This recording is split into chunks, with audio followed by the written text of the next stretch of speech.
ఆ రాజుగారు రాజభవనంలో కూర్చుంటాడు. కూర్చొని ఆ భవనంలో నుంచి ఎవరో బయటికెళ్ళిపోతున్నట్లుగా చూస్తాడు. రాజుగారి మనసు కలవరపడిపోయి పరుగు పరుగున వెళ్ళిపోయి ఆ బయటికి వెళ్తున్న వ్యక్తిని ఆపి, "ఎక్కడికి వెళ్తున్నావు? ఎవరు నువ్వంటే?" అంటే, "డబ్బు. నేను వెళ్ళిపోతున్నానండి" అని చెప్తుంది. "ప్లీజ్ ఉండొచ్చు గదా!" అంటాడు.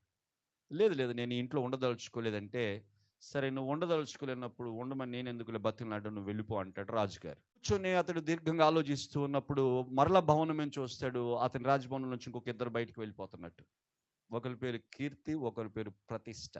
"మీరు వెళ్ళిపోతున్నారండి?" "యెస్, మేము వెళ్ళిపోతున్నాం." "డబ్బులు లేకపోతే కీర్తి ఉంటదా? ప్రతిష్ట ఉంటదా?" "వెళ్ళిపోతున్నాం" అండి. వెళ్ళిపోమని. ఇక నాలుగో వ్యక్తి కూడా కొంచెం సేపటి తర్వాత వెళ్ళిపోవడం గమనిస్తాడు ఈ రాజుగారు. "మీరు వెళ్ళిపోతున్నారా? మీరెవరు?" అంటే, "నేను సత్ప్రవర్తనని. డబ్బు లేదు, కీర్తి ప్రతిష్టలు లేవు కదా! ఇక మంచిగా ఉండడం ఎందుకు?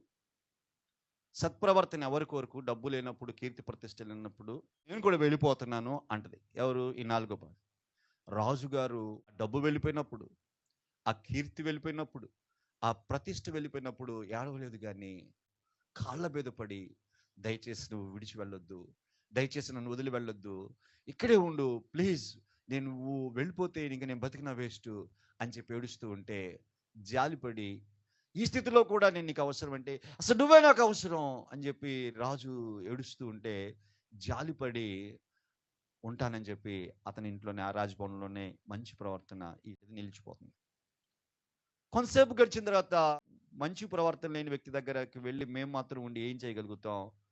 పద, మనం కూడా అక్కడే ఉందాం అని చెప్పి అదే రాజుగారి దగ్గర తిరిగి వచ్చేస్తాయి.